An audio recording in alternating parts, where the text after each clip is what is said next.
श्रीराम. नमस्कार साधक बंधू भगिनींनो. चैतन्य उपासना या चॅनलवर मी सौ माधुरी कुलकर्णी आपले स्वागत करते. या चॅनलद्वारे सध्या आपण सोमवार ते शनिवार श्री ब्रह्मचैतन्य गोंदवलेकर महाराज यांच्या परंपरेतील साखरखेर्डा येथील संत परमपूज्य श्री प्रल्हाद महाराज यांचे श्री देवीदास अमृत मोहरील लिखित संक्षिप्त चरित्राचा आस्वाद घेत आहोत. तसेच रविवारी श्री महाराजांच्या काही भक्तांचे अनुभव ऐकत आहोत. श्री महाराजांना त्रिवार वंदन करून मी आज आपणास श्रींच्या एक अनुग्रहित भक्त सौ स्नेहल जयदीप वडनेरकर राहणार पुणे यांना श्रींचा आलेला अनुभव त्यांच्याच शब्दात कथन करणार आहे. स्नेहलताई सांगतात, श्रीराम. भक्तवत्सल श्री महाराज आपल्याला प्रत्येक संकटात सांभाळतात याचा अनुभव प्रत्येकाला येतोच. तसाच प्रसंग माझ्या मुलीवर आला होता, पण श्रींनी सर्व निभावून नेले. माझी मुलगी कुमारी शिरीण हिचा 12वीचा पहिला पेपर दिनांक 9 फेब्रुवारी 2026 रोजी होता.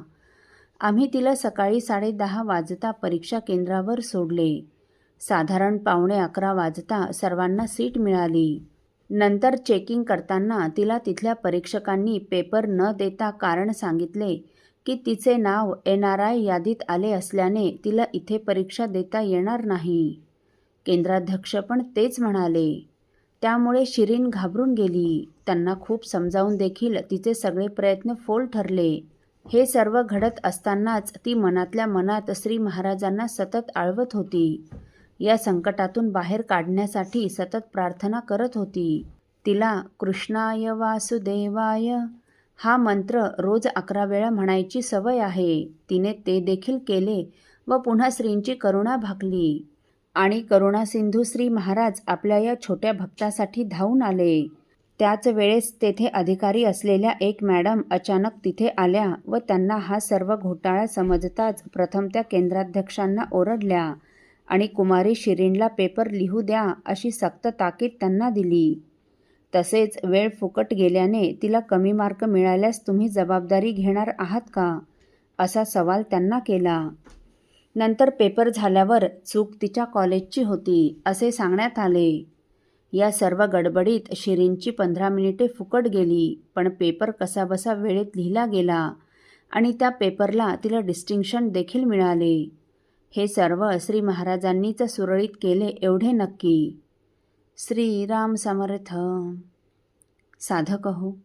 स्नेहलताईंना त्यांच्या वडिलांपासूनच श्रींच्या प्रेमाचा उपासनेचा दिव्य वारसा लाभलेला असल्याने तोच वारसा पुढे कुमारी शिरीणपर्यंत पोहोचला व परीक्षेत अचानक उद्भवलेल्या संकटात तिला प्रथम श्रींचेच स्मरण होऊन तिने त्यांचाच धावा केला व दयासिंधू श्री देखील त्वरित धावून आले. वस्तुतः श्रींच्या भक्तावर दासावर एखादे संकट आले की सहस्त्र मातांचे हृदय असलेल्या श्रींना त्वरित धावून जाण्याशिवाय चैन पडत नाही. किंबहुना तो त्यांचा सहज स्वभावच आहे. मग ते संकट प्रापंचिक असो वा पारमार्थिक. अहो, एकदा का एखाद्याला आपले म्हटले की त्याचा सर्व भार ते उचलतात.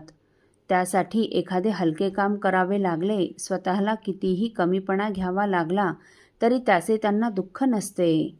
सद्गुरूंच्या, भगवंताच्या याच भक्तवत्सलतेचे, करुणेचे, दयासिंधुत्वाचे यथार्थ वर्णन करताना संत एकनाथ महाराजांच्या मुखारविंदातून अलौकिक शब्द सुमने प्रसवतात ती अशी. दासासी संकट पडता जड भारी, धावे नानापरी रक्षणार्थ. पडता संकटी द्रौपदी बहीण, धावे नारायण लवलाहे. सुदामियाचे दरिद्र निवटिले, द्वारकेतुल्य दिले ग्राम त्यासी. अंबऋषीसाठी गर्भवास सोशी, परीक्षितेशी रक्षी गर्भा माझी. अर्जुनाचे रथी होऊनी सारथी, उच्चिष्ट भक्षिती गोवळ्यांचे. राखिता गोधने मेघ वरुषला, गोवर्धन उचलिला निजबळे. मारुनी कंसासुर सोडिले पितर, रक्षिले निर्धारे भक्तजन. एका जनार्दनी आपुले म्हणविता, धावे हरी सर्वथा तया लागी. श्रीराम समर्थ. साधक हो. आपल्यापैकी कोणा श्रींच्या भक्तांना श्रींचे असेच काही अनुभव आले असतील तर इतर साधकांचे श्री महाराजांवरील व त्यांचा प्राण असलेल्या नामावरील प्रेम वृद्धिंगत व्हावेत या पवित्र हेतूने आपण मला ते 9422843253 अथवा सुनीलदादांच्या 9892608401 या व्हॉट्सअप नंबरवर कळवावेत अशी नम्र विनंती. श्रीराम समर्थ.